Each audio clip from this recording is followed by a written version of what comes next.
Hi friends, welcome to Nadiya's world. നമുക്കിന്നൊരു വഴുതനങ്ങ recipe ആയാലോ. വളരെ എളുപ്പത്തിൽ നല്ല ടേസ്റ്റോട് കൂടിയിട്ട് നമുക്ക് മീനൊക്കെ ഫ്രൈ ചെയ്യുന്നത് പോലെ തന്നെ നമുക്ക് വഴുതനങ്ങ ഒന്ന് ഫ്രൈ ചെയ്ത് വളരെ എളുപ്പത്തിൽ പെട്ടെന്ന് തന്നെ നമുക്കിത് തയ്യാറാക്കി എടുക്കാം കേട്ടോ.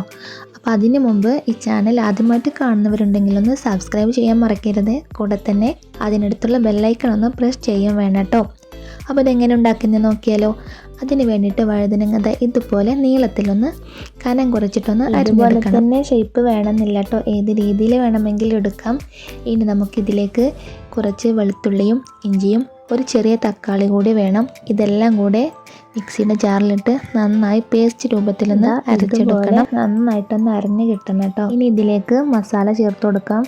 ഞാൻ 1/2 ടീസ്പൂൺ മഞ്ഞൾപ്പൊടി, 1/2 ടീസ്പൂൺ മല്ലിപ്പൊടി, എരിവിന് ആവശ്യമുള്ള മുളക് പൊടി ഇട്ട് കൊടുക്കാം.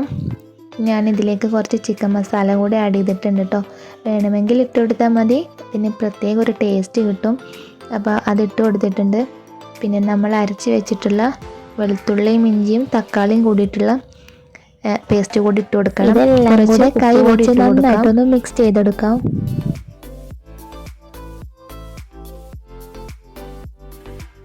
ഇതിലേക്ക് കുറച്ച് കോൺഫ്ലവർ പൊടി കൂടി ഇടാനുണ്ട് കേട്ടോ. ഞാൻ ലാസ്റ്റ് ചേർക്കുന്നുണ്ട്. ഇതിട്ടാൽ നമ്മൾ മസാലയെല്ലാം വഴുതനങ്ങയിൽ നന്നായി പിടിച്ച് കിട്ടത്തുള്ളൂ. ഇല്ലെങ്കിൽ ഇതിൽ മസാലയെല്ലാം വേറിട്ട് നിൽക്കുന്നതായിട്ട് കാണാം കേട്ടോ. അപ്പോൾ കുറച്ച് കോൺഫ്ലവർ ഇട്ട് കൊടുക്കാം. അതില്ലെങ്കിൽ കുറച്ച് അരിപ്പൊടിയോ അല്ലെങ്കിൽ മൈദയോ ഇട്ട് കൊടുത്താൽ മതി. ഇതിവിടെ റെഡി ആയിട്ടുണ്ട് കേട്ടോ. നമുക്കിതൊന്ന് ഫ്രൈ ചെയ്തെടുക്കാം. ഞാനൊരു പാൻ അടുപ്പിൽ വെച്ചിട്ടുണ്ട്.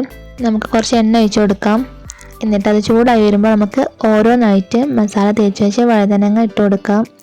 ചെറിയ തീയിൽ വേവിച്ചെടുത്താൽ മതി. കട്ടിയില്ലാത്തതാണ്, നമ്മുടെ ഫിഷിൻ്റെ അത്രയൊന്നും വേവില്ലാത്തതുമാണ്. അപ്പോൾ പെട്ടെന്ന് കരിഞ്ഞു പോകാൻ ചാൻസ് ഉണ്ട്. ചെറിയ തീയിൽ വേവിച്ചെടുത്താൽ മതി. ചില ആളുകൾക്കൊന്നും വഴുതനങ്ങ ഇഷ്ടമില്ലാത്തവരുണ്ടാകും. അവർക്കെല്ലാം നമ്മൾ ഇതുപോലെ ഒന്ന് ഫ്രൈ ചെയ്തെടുത്താൽ നല്ല ടേസ്റ്റാണ്. എല്ലാവരും ഒരു തവണയെങ്കിലും ഇതൊന്ന് ചെയ്ത് നോക്കണം. കുട്ടികൾക്കൊക്കെ സ്കൂളിലേക്ക് പോകുമ്പോൾ നമുക്ക് ടിഫിൻ ബോക്സിൽ വെച്ച് കൊടുക്കാൻ പറ്റിയ നല്ലൊരു ഐറ്റമാണ് കേട്ടോ.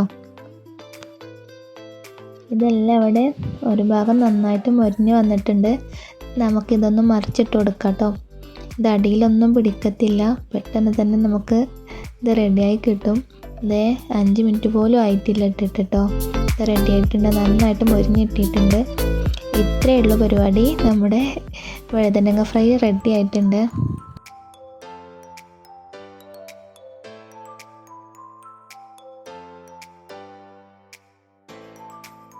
ഇതിലേക്ക് കുറച്ച് കറിവേപ്പില കൂടി ഇട്ട് കൊടുക്കാം.